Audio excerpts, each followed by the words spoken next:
A single gunshot split the quiet of a Montana dusk in 1878, snapping Colt Maddox out of his saddle-worn thoughts. Before we kick off this adventure, don't forget to hit like on the video and let us know in the comments where you're watching from. His head whipped toward the old barn on the Hart property where a high, panicked scream rang out and cut the evening air like a knife.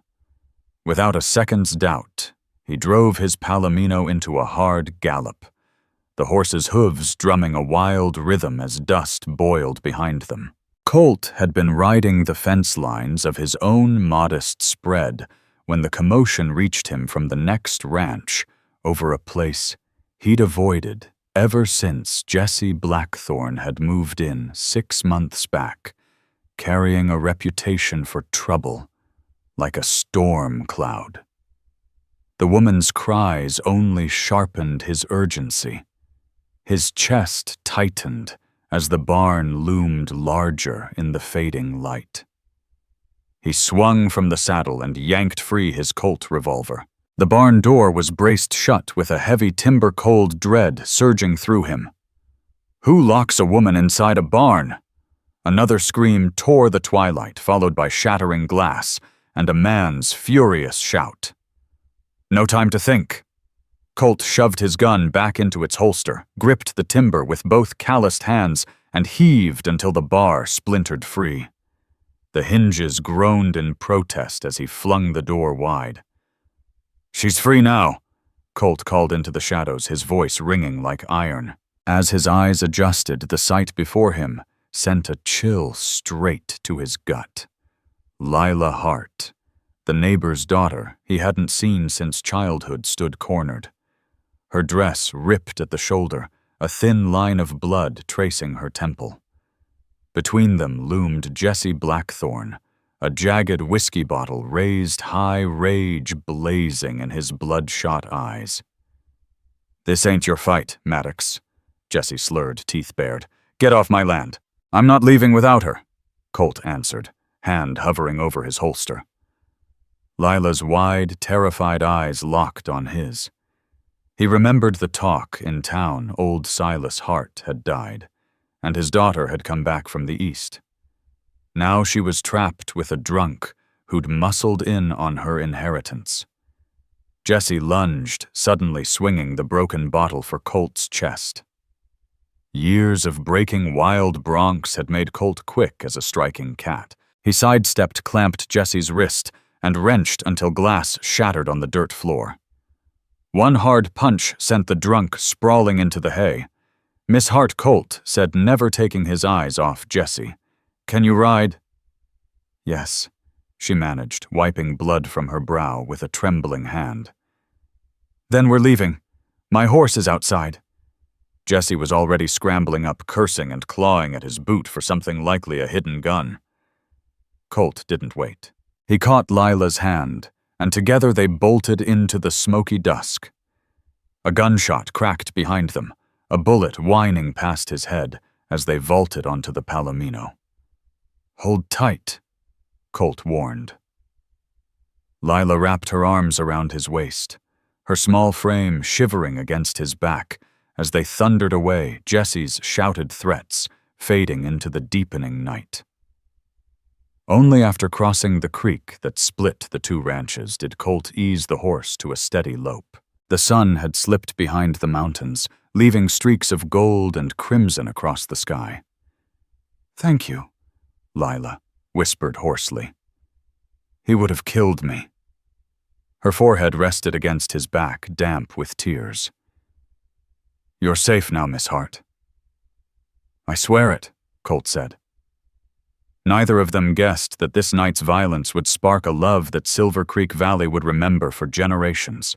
Soon, the faint glow of Colt's own cabin came into view, a sturdy homestead he had carved out of the land since returning from the war. "We're here," he told her gently when he felt her grip weaken. He swung down and caught her as she nearly collapsed. "Easy now." In the lamplight spilling from the porch, he finally saw her injuries, clearly, a deepening bruise around one eye, a gash at her temple, still bleeding her lower lip split. Anger flared hot in his chest. "Let's get you inside and clean these wounds," he said, guiding her up the steps. His housekeeper. Nettie Brooks, a kind widow who kept a small cabin out back, appeared in the doorway, eyes wide. "Mercy, Colt! What on earth, Nettie, this is Lila Hart. She needs our help," he said quickly, leading Lila to the sofa by the stone hearth. "Can you bring hot water and clean bandages?" "Of course," Nettie replied, already bustling off. Lila sat stiff and silent, hands clenched in her lap. Now under a safe roof, Colt noticed the fine make of her dress still hinting at Eastern polish, despite the dirt and tears. Her scratched, reddened hands bore the mark of a lady raised with care. "I'm sorry the place is so rough," Colt said with a faint smile. "I don't see many visitors, especially not women running from violent men." Lila finished a flicker of dry humor breaking through her exhaustion. "I was going to say ladies from back east," he answered. "But yes, that too." Nettie returned with steaming watercloths and a small bottle of whiskey. "For cleaning," she said, setting the supplies down. "I'll make tea and heat up some stew." When Nettie left again, Colt dampened a cloth and moved toward Lila. She flinched. "I'm sorry," he said, drawing back. "Would you rather?" Nettie helped Lila drew a steadying breath and shook her head. "No. You can, please." With slow, careful strokes, Colt began to wash the blood from her temple. The room quiet, save for the crackle of the fire and the soft murmur of his reassurance. "What went on back at that barn?" Lila Colt Maddox asked quietly, his voice carrying both worry and anger. "How did Jesse Blackthorn end up staking a claim on your father's place?" Lila Hart's eyes brimmed with unshed tears as she steadied herself. "He claims my father owed him money that he bought the ranch before Pa died," she said, her tone sharpening with each word. "It's a lie. My father would never sell out to a man like Jesse Blackthorn." Colt's jaw hardened. He poured whiskey onto a clean cloth. "This'll sting," he warned. She nodded, barely flinching as he dabbed the gash, though she drew a sharp breath. "I remember your father, Colt," said his voice low. "Silas Hart was a man of his word. He helped me buy my first grazing land when I came back from the war broke, and carrying nothing but scars." "You fought?" she asked, seizing on the subject to escape her own pain. "Union cavalry," he replied. "Not something folks around here like to talk about, but your father never judged me for it." A faint smile softened her bruised features. "That sounds like him, always measuring a person by their heart, not their past." Just then, Nettie Brooks returned with a tray of hot stew and 2 steaming mugs. "Eat both of you. Nothing heals like a good meal," she said. They ate in silence, the simple beef stew more comforting than any fine city dinner. Halfway through her bowl, Lila set down her spoon and looked straight at him. "What am I supposed to do now? Colt Jesse will come after me. Each day he's gotten meaner." "Tonight," her voice cracked. "Tonight was the worst. He was drunk and accused me of stealing papers from his desk." "You'll stay here," Colt said firmly. "I've got a spare room. Tomorrow we'll ride into town and speak with Marshal Hank Rourke. Your father was well respected. Folks in Silver Creek won't let Blackthorn steal what's yours." Weariness pulled at her shoulders, shadowing her eyes. Nettie gently took her arm. "Come on, honey. Let's get you settled. I have a nightgown that'll do until we can fetch your things." When they disappeared down the hall, Colt sat by the fire, turning his hat in his hands. He knew Jesse Blackthorn wasn't just mean, he was dangerous. Rumor had it he'd left dead men behind in Texas and New Mexico before drifting north. Colt suspected Jesse wanted more than just land. Nettie reappeared, her expression soft with sympathy. "She's asleep. Poor child's worn out and scared stiff." Colt met her knowing gaze. "I couldn't leave her there, Nettie. No decent man could," she said. "But watch yourself. Blackthorn won't take this lightly." Colt nodded, already mapping out the next steps. Tomorrow we'll see the marshal and put this right. Tonight I'll stand guard. Drunk or not, Jesse might try something. I'll brew coffee before I turn in, Nettie said, squeezing his shoulder. After she left, Colt checked his revolver fed the fire and settled into a chair facing the door. Outside, the Montana night stretched vast and black, the sky jeweled with stars. Down the hall, Lila slept fitfully, while Colt kept silent watch, vowing no harm would touch her under his roof. By the first blush of dawn, he stepped onto the porch, a mug of coffee warming his hands as the land slowly woke. He'd dozed in snatches, alert to every creak, but Jesse never showed. Maybe the man was too drunk, or maybe planning something worse. The door creaked open.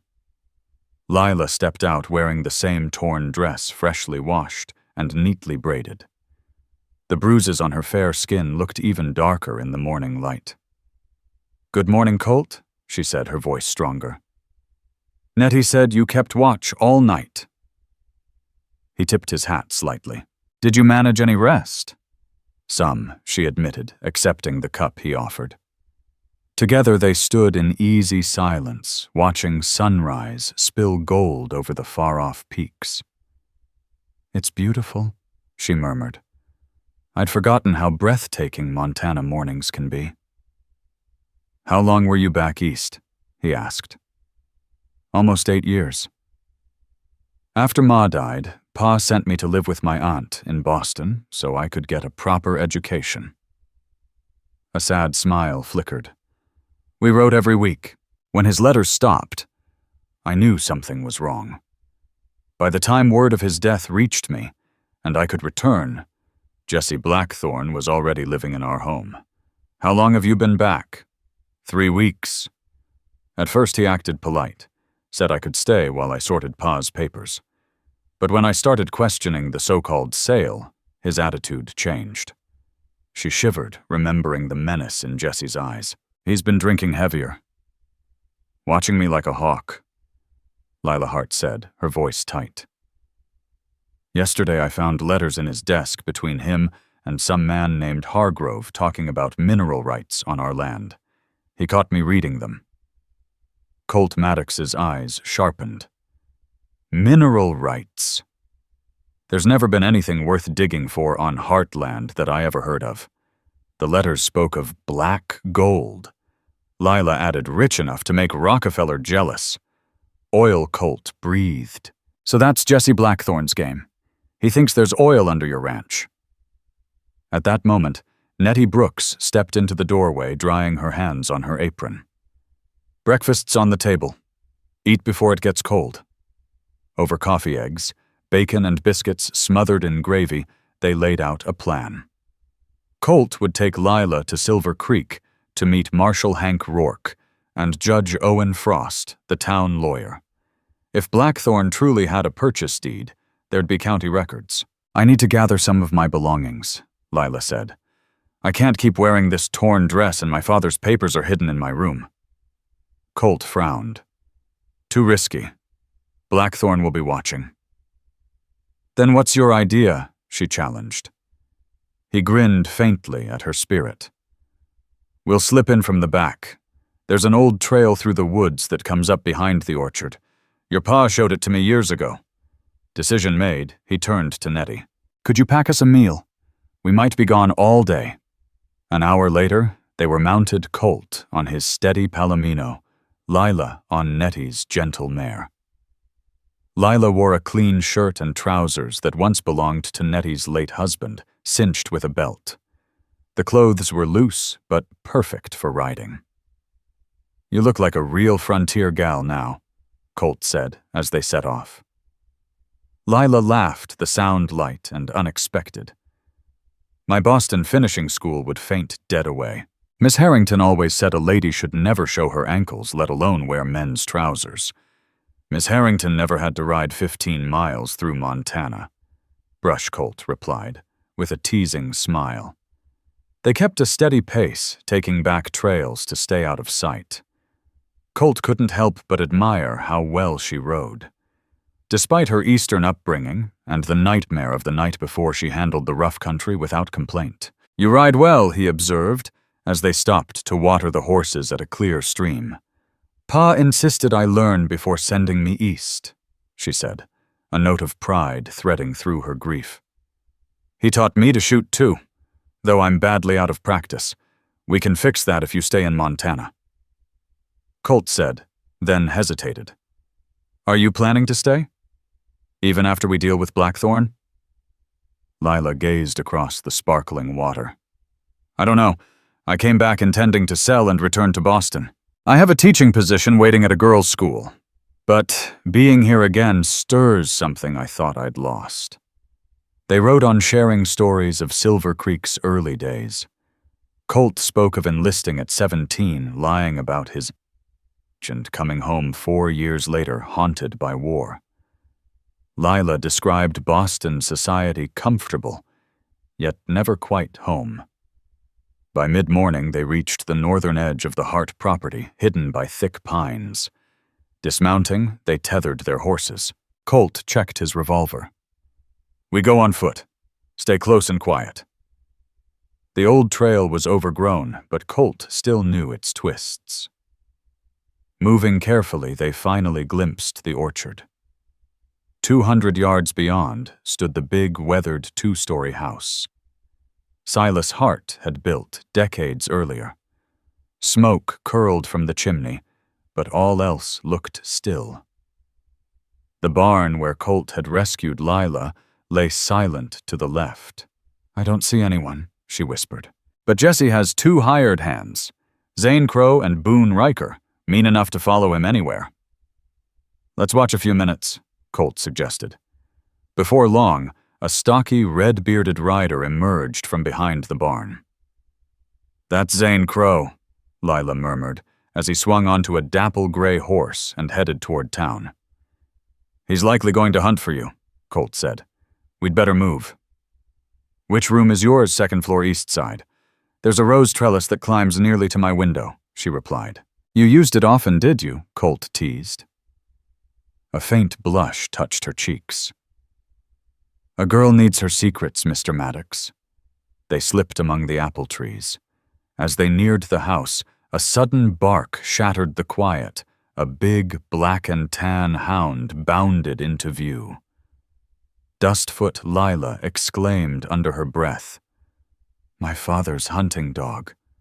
The hound's bark turned into joyous whines as he recognized her. She knelt and hugged him, murmuring gentle words while he covered her face with eager licks. "He'll give us away." Colt warned eyes on the house.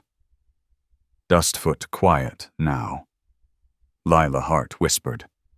And to Colt Maddox's surprise, the big hound instantly hushed tail wagging, but silent. "He'll stay with us." Pa trained him well. With Dustfoot padding close, they slipped to the east side of the house. The old rose trellis Lila had described was still clinging to the wall, its blooms gone wild. Colt gave it a firm shake. "It'll hold," he decided. "I'll go first, then help you up." "I can manage," she said quickly. "I've climbed it plenty of times." Before he could argue, she was already scaling the lattice, moving sure-footed in Nettie's borrowed trousers. Colt followed, impressed by her strength and nerve. The window at the top was unlatched. Lila eased it open and slipped into her room, Colt right behind her. The bedroom still felt like hers, soft quilt on a 4-poster bed, small writing desk, beneath the window, dark oak wardrobe.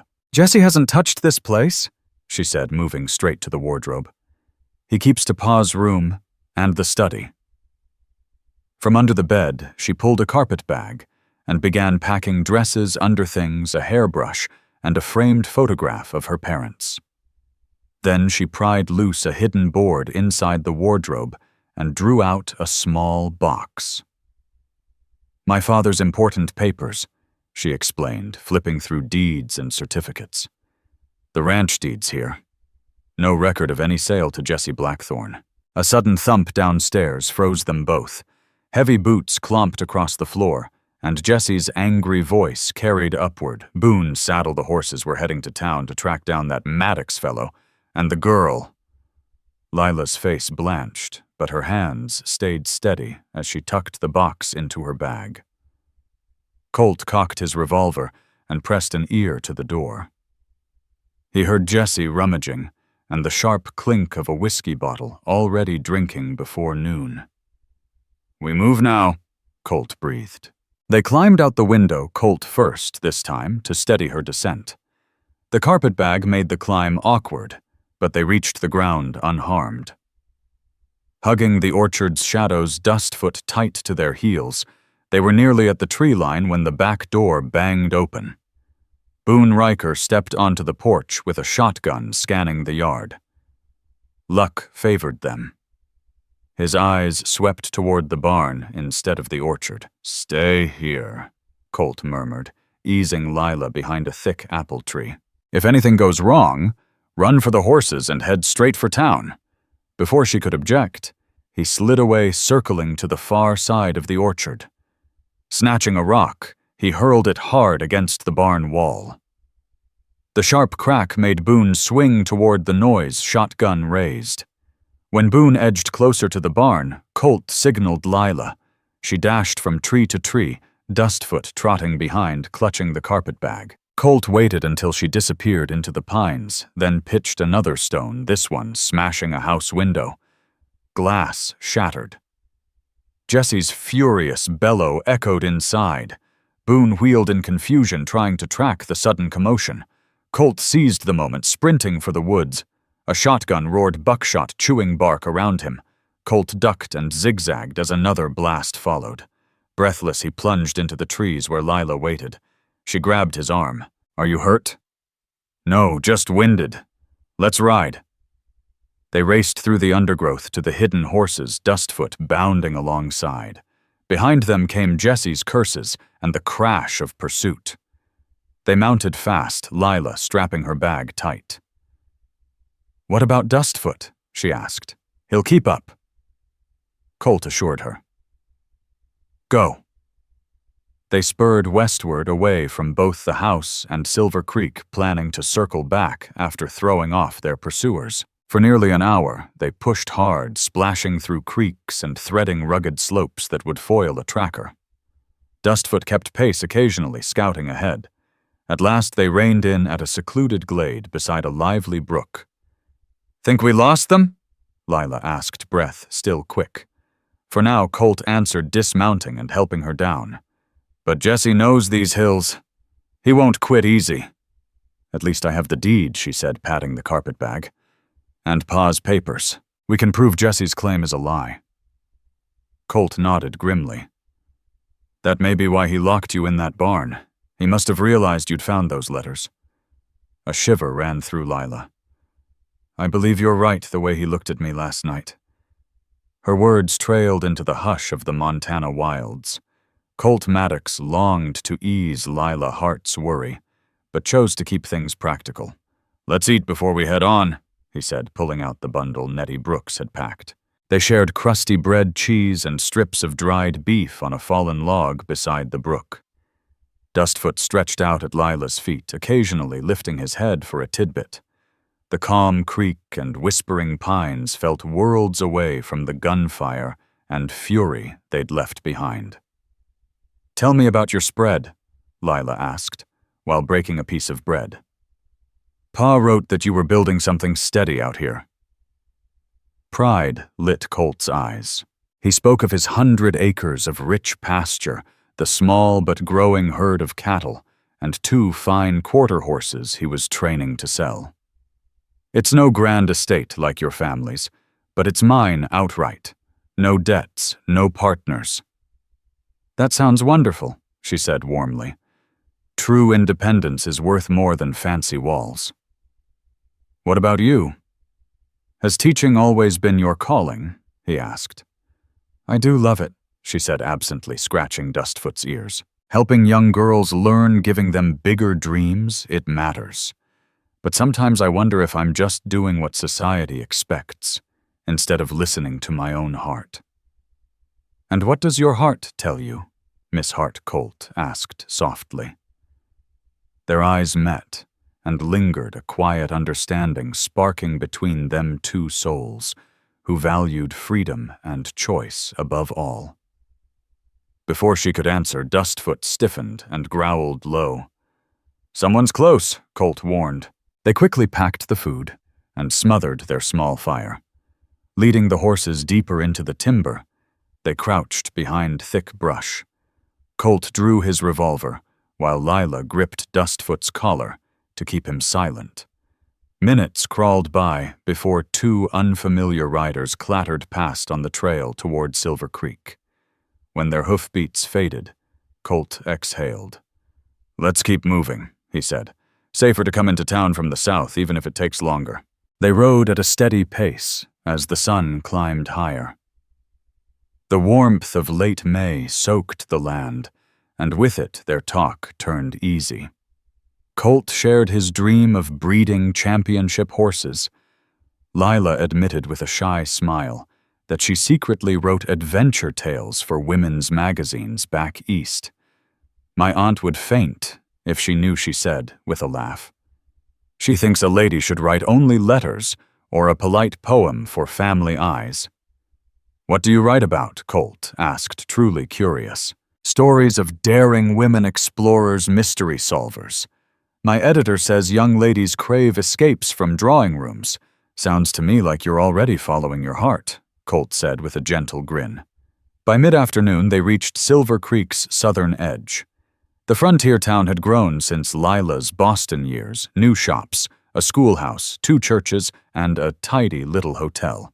As they rode down Main Street, folks paused to stare at the striking sight of a woman in men's clothing beside Colt Maddox, with a black and tan hound pacing proudly alongside. Outside the sheriff's office, they tied their horses. Lila draped a shawl over her borrowed trousers for modesty, though the bruises on her face still drew notice.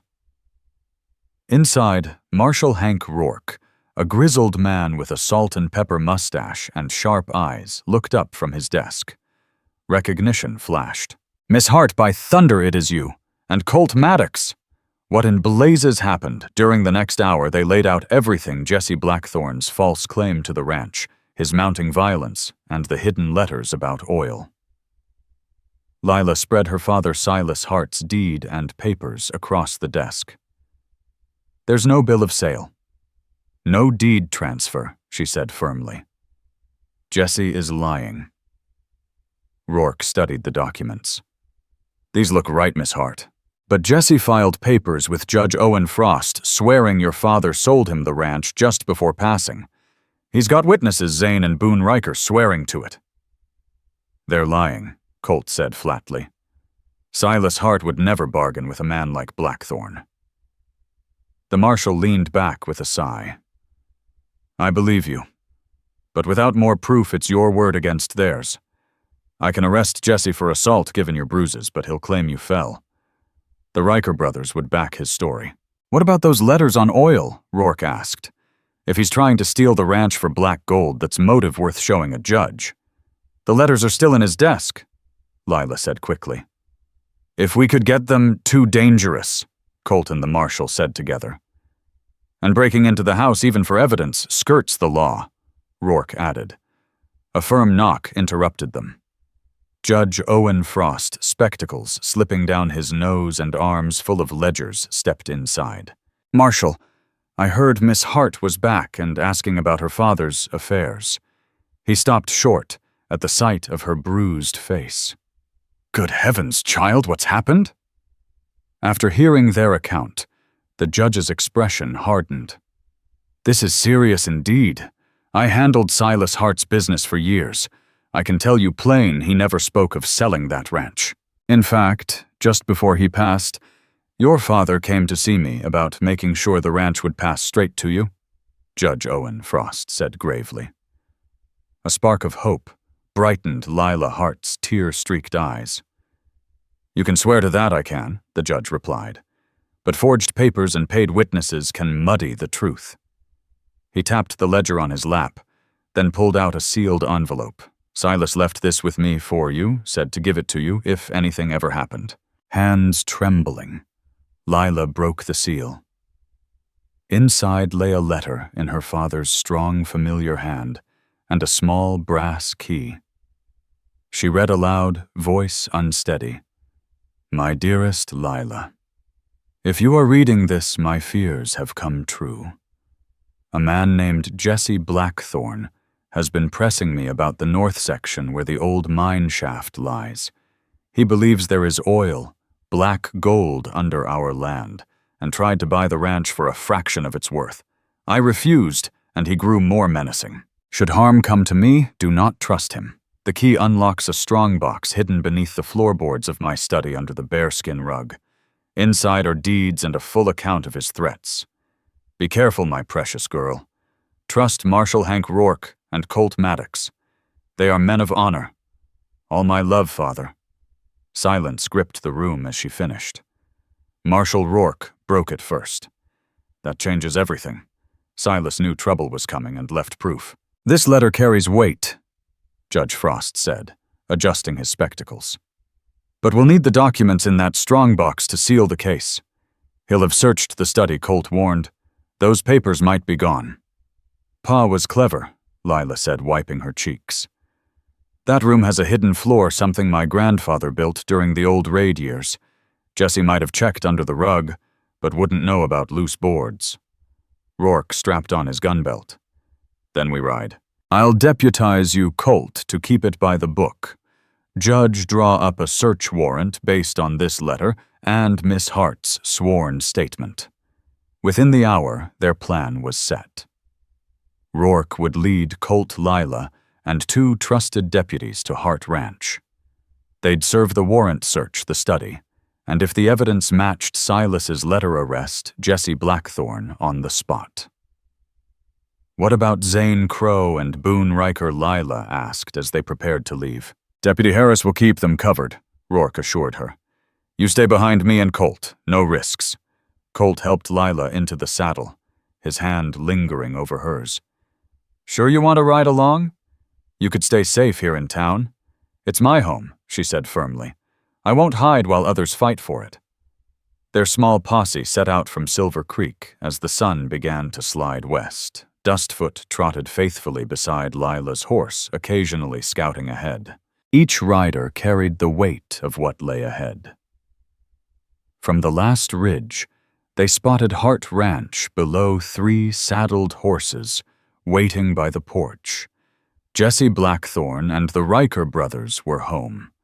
"Remember the plan," Rourke said quietly. "We go in plain, serve the warrant, and search. Nobody draws iron unless I give the word." They descended at a measured pace.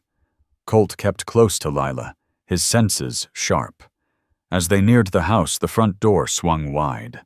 Jesse Blackthorn stepped onto the porch with Zane Crow and Boone Riker flanking him like hired guns. "Well, well," Jesse called, voice dripping contempt. "The prodigal daughter returns, bringing the law and her knight-errant." His cold eyes narrowed at Colt. Marshal Rourke dismounted first, his deputies fanning out. Colt helped Lila down, keeping a steadying hand at the small of her back. Jesse Blackthorn, Rourke said evenly, "We have a warrant to search this property, specifically the study for documents proving ownership of this ranch. This is my place lawfully bought." Jesse shot back. "I've got papers to prove it." "We'll see," Rourke answered, unfolding the warrant and holding it out. "You can read this if you care to, but we're coming in either way." For a tense beat, Jesse looked ready to defy them. The Riker brothers' hands hovered near their holsters, and Colt felt every muscle tighten. Then Jesse's lips twisted into a cold smile. "By all means, Marshal, search away. You won't find a thing to contradict me." He stepped aside with mock courtesy. "The study's at the back." The easy surrender reeked of a trap. Colt kept Lila close as they entered the house, every sense alive to danger. Inside the place was as Lila remembered, though dust and neglect dulled its former charm. Jesse led them into the study, a handsome room lined with shelves and dominated by a broad oak desk. Lila leaned close to Colt and whispered, Under the bearskin rug. That's where grandfather hid the secret floor. Marshal Hank Rourke gave a sharp nod to his deputies, signaling them to hold steady on Jesse Blackthorn and the Riker brothers as the tense group filed into the Hart study. "Miss Hart, show us where to start," he said. Lila Hart dropped to her knees beside the grizzly rug, pushing it aside to bare the wide pine boards. Her fingertips worked quickly until she felt the slight give of a hidden seam. With a firm pull, a board lifted free to reveal a concealed compartment. Inside rested a metal strongbox exactly as her father had described. The small brass key from Silas Hart's letter slid in and turned with a solid click. Lila drew a sharp breath of relief and opened the lid, pulling out a thick stack of papers. "These are Pa's records of Jesse's threats," she explained, voice strong, and every refusal he made to sell. She stopped, holding up another sheet. "And this?" A letter dated just 2 days before his death, stating if anything happened, it should be treated as murder, not accident. All eyes swung to Jesse Blackthorn. The smug look he'd worn drained to raw fury. With a sudden snarl, he yanked a hidden derringer from his vest and aimed straight at Lila. "Nobody moves," he barked. "Drop your guns or I'll put a bullet through her heart." The room froze. Colt Maddox stood taut, gauging the distance. He knew he couldn't reach Jesse before the trigger pulled. "Easy now," Jesse Marshal Rourke said evenly. "Don't make this worse." "Shut up." Jesse's voice cracked like a whip. "Zane, grab their guns. Boone, get the box." As Zane Crow stepped forward, a deep, menacing growl rolled from the doorway. Dustfoot, hackles bristling and teeth bared, advanced with a low, savage snarl. The split-second distraction was all Colt needed. He lunged, shoving Lila aside just as Jesse fired. The bullet hissed past, splintering the bookshelf. Chaos erupted. Dustfoot hurled himself at Zane, knocking the outlaw to the floor in a storm of claws and teeth. Rourke and his deputies drew their weapons, shouting for everyone to hold still. Boone Riker threw up his hands in surrender. Jesse spun toward the window, desperate to escape. But Colt was faster. He tackled him hard, the two men crashing to the floor. Jesse fought like a cornered coyote, landing a fierce punch to Colt's jaw.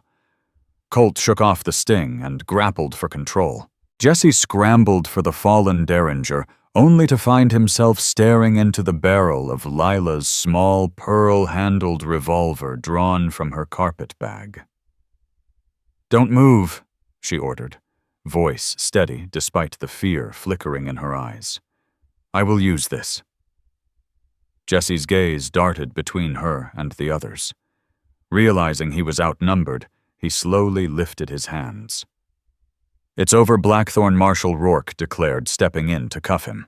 "You're under arrest for assault, attempted murder, and suspicion of murdering Silas Hart." Deputies secured Jesse, Zane, and Boone, while Colt pushed to his feet, rubbing the jaw Jesse had struck. Lila lowered her revolver, her hands trembling now that the danger had passed. "You all right?" Colt asked softly. "I think so," she said, tears threatening, but refusing to fall. "I can hardly believe it's done." "Your father would be proud," he told her gently. "You stood strong." Rourke gathered the strongbox, tucking it under his arm. "These papers plus what we witnessed will hold up in court. Jesse Blackthorn will face heavy charges." Lila looked around the familiar study, her eyes reflecting both relief and sorrow. "This really is my home again. It's yours," Rourke confirmed, as Silas meant it to be. When the marshal and his men marched the prisoners out, Colt and Lila lingered in the quiet room. Dustfoot padded over, nudging Lila's hand until she scratched behind his ears. "What now?" Colt asked gently. "Will you head back to Boston, Lila?" Let her gaze travel over the worn bookshelves and the view beyond the window, every inch soaked in memories. "No," she said at last. This is where I belong. Outside, the Montana sky blazed with sunset orange and purple spilling across the horizon. They stepped onto the porch together, standing in companionable silence as the posse disappeared into the distance.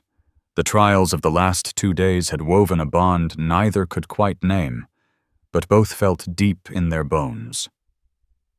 "Would you stay for supper, Mr. Maddox?" Lila asked shyly. "I'm not much of a cook, but I can manage something simple."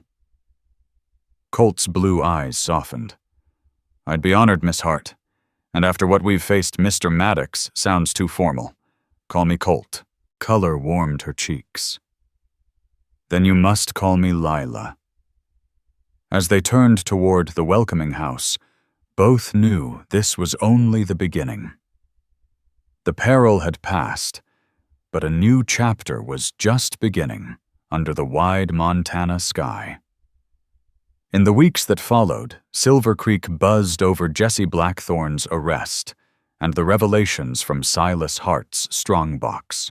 The court confirmed not only Jesse's long campaign of threats, but also after the coroner reopened the case that Silas had been poisoned with arsenic.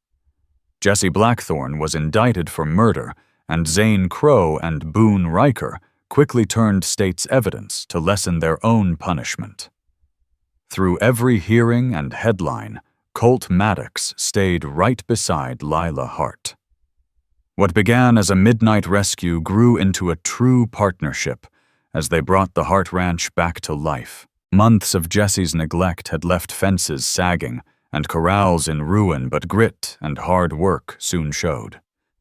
Lila proved she had the backbone for ranching, calling on the lessons Lila Hart had taught her as a girl, and discovering a talent for management she hadn't known she possessed.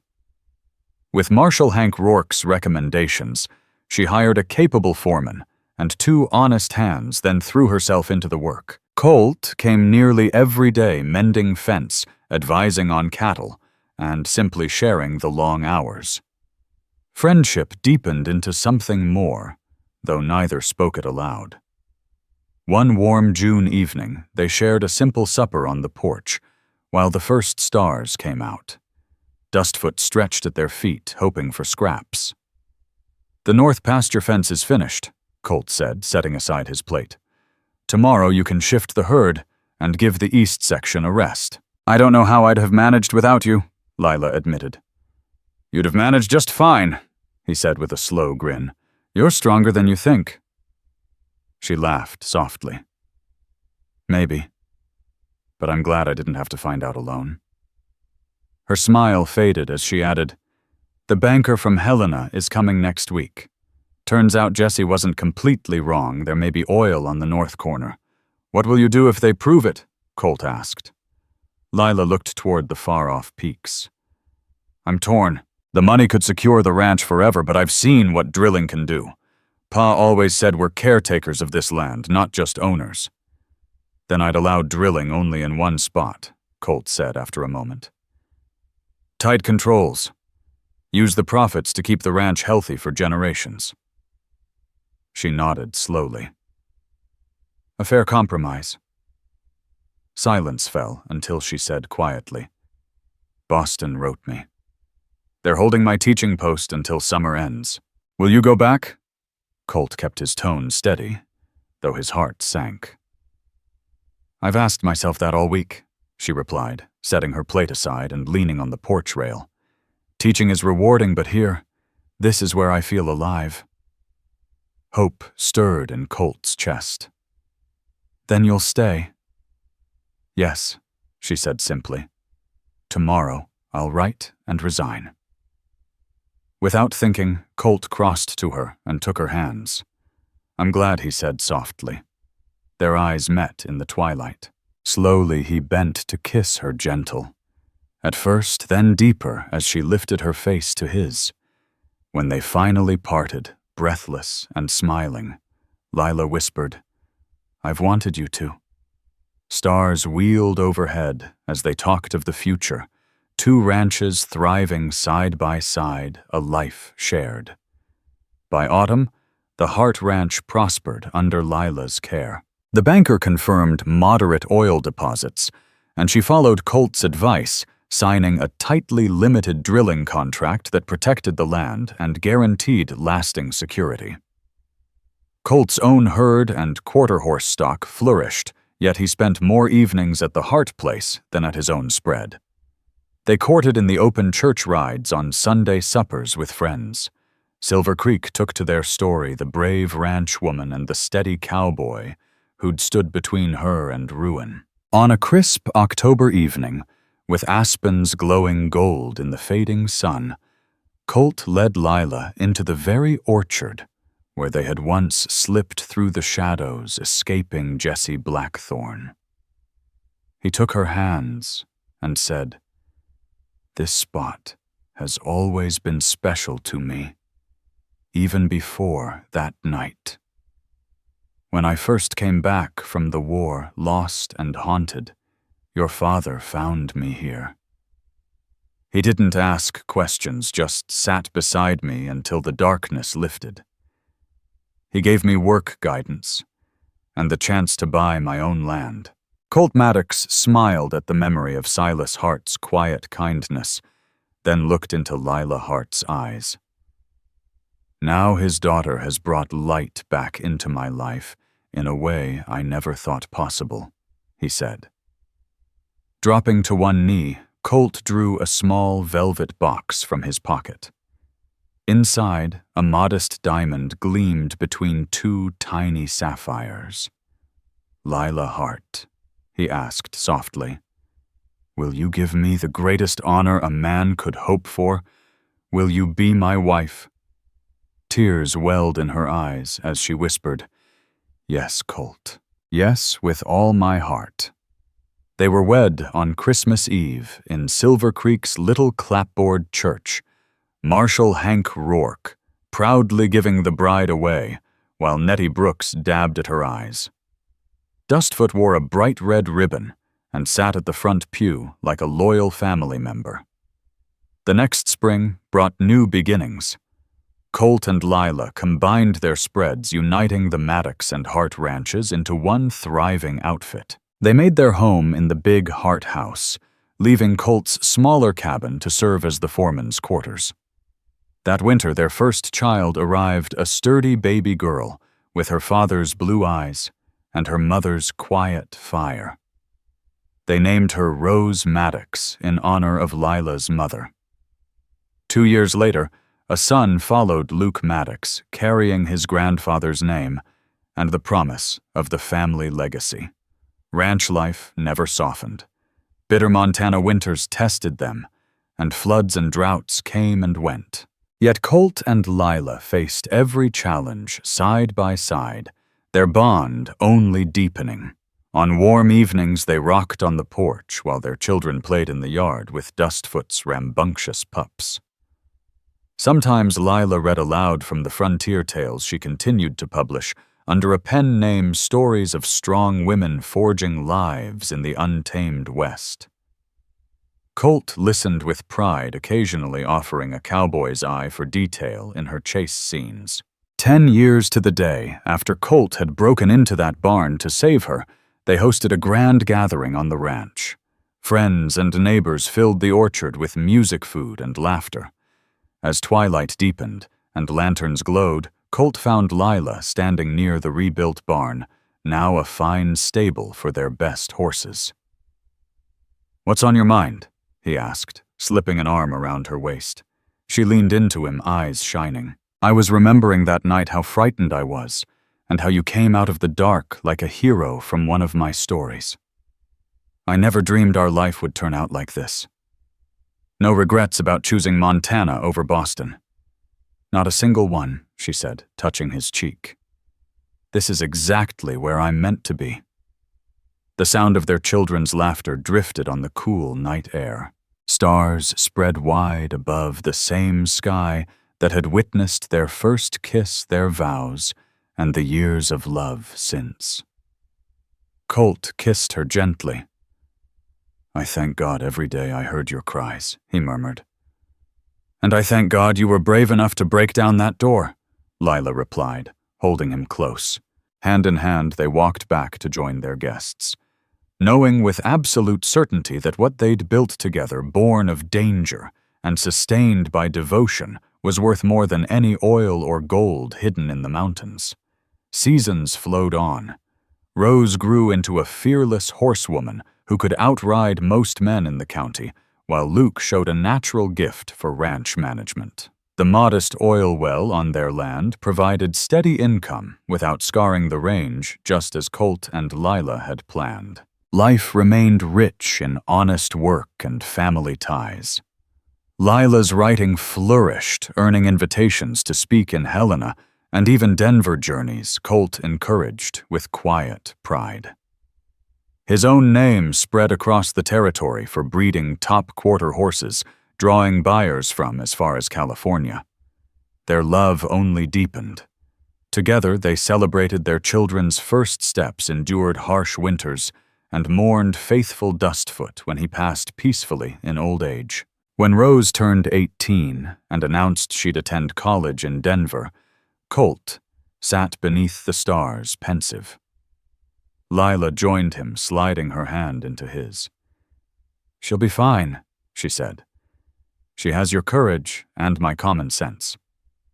Colt smiled, squeezing her fingers. "It isn't doubt, it's just the world's changing so fast. Silver Creek has a telephone now, and there are automobiles in Helena. What kind of world will she find?" "A different one," Lila answered, resting her head on his shoulder. "But the things that matter, honor, family, love, stay the same. We gave her roots and wings just like we promised." Under the endless Montana sky, Colt and Lila watched their children reach for the future, their own hearts steady with the life they had built, one woven with courage, hard work, and a love that only grew stronger with every passing year. As their children married and built families of their own, Colt Maddox and Lila Hart entered a quieter but no less rich chapter of life. With more freedom to roam, they sometimes set out on long-dreamed adventures, a trip to Yellowstone to watch the geysers thunder skyward, a journey to San Francisco, where Lila addressed a literary society, even a return to Boston, so she could share with Colt the city streets of her girlhood. Yet no matter how far they wandered, they always came back to the ranch, the land that had carried their love from its dramatic start. On their 30th wedding anniversary, children and grandchildren filled the old Hart house with laughter and music. After the last guests departed, Colt took Lila's hand and led her to the orchard. Apple trees in full bloom perfumed the night air. "Do you remember our wedding night?" he asked, a playful gleam in eyes now touched with silver. Lila's cheeks warmed, making her seem for a moment the brave young woman he'd once rescued. "How could I forget? You nearly dropped me at the door when Dustfoot barreled inside ahead of us." Colt chuckled. "Not my smoothest moment." His smile softened as he drew her close. 30 years, Lila. Sometimes it feels like yesterday I heard you cry out in that barn. Other times it seems we've always been together, that life truly began only when you stepped into it." She traced the laugh lines at the corners of his eyes. "You saved me in more ways than one.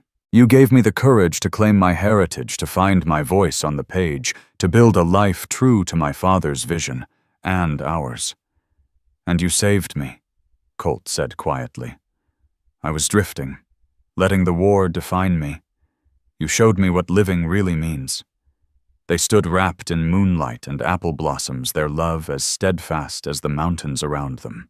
Through the decades, as telephones, automobiles, and electric lights reached even remote Silver Creek, they watched the world transform while their devotion held steady. Their grown children welcomed progress. Rose Maddox became a forward-thinking teacher, while Luke Maddox modernized ranch operations with new tools and ideas. But at the core of everything remained what Colt and Lila had planted long ago: love for family, loyalty to the land, and faith in hard, honest work. The old barn where Colt had first found Lila eventually needed rebuilding, but one original beam was mounted above the home's fireplace as a living reminder. In later years, as hair whitened and steps slowed, they often recounted that night to eager grandchildren. And then Lila would say, eyes meeting Colt's, he burst through the door and declared, "She's free now," in the bravest voice I'd ever heard. Colt always laughed. "You make me sound like some kind of hero." She'd insist with a gentle smile. "You still are." On the 50th anniversary of that night now, well into their 70s, they sat side by side on the wide porch, watching the sun sink over fields they had tended for a lifetime. Colt's once powerful hands, knotted with age, still held hers with unshaken warmth. "Ever wonder what life might have been if I'd just ridden past that barn?" he asked. Sometimes, Lila admitted. But Pa once told me the biggest turning points often come hidden as small choices. You could have ridden on. I could have gone back to Boston after the trial, but we both chose this path. Colt nodded understanding deep as the soil beneath their feet. "The best choice I ever made was asking you to marry me right here in this orchard." "And the best I ever made," she replied softly, was saying yes.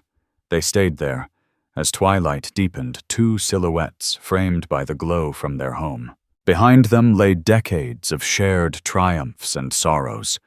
Ahead stretched the lasting mark of their life together, not just thriving herds or Lila's celebrated books, but a love strong enough to guide generations. If this story has touched your heart, I invite you to stay with us to discover more true tales of the Wild West. Stories that honor resilience, tenderness, and the spirit that God placed in those who blazed the trail. Subscribe, share, leave your thoughts in the comments, and join us once again to journey across this untamed land. Thank you.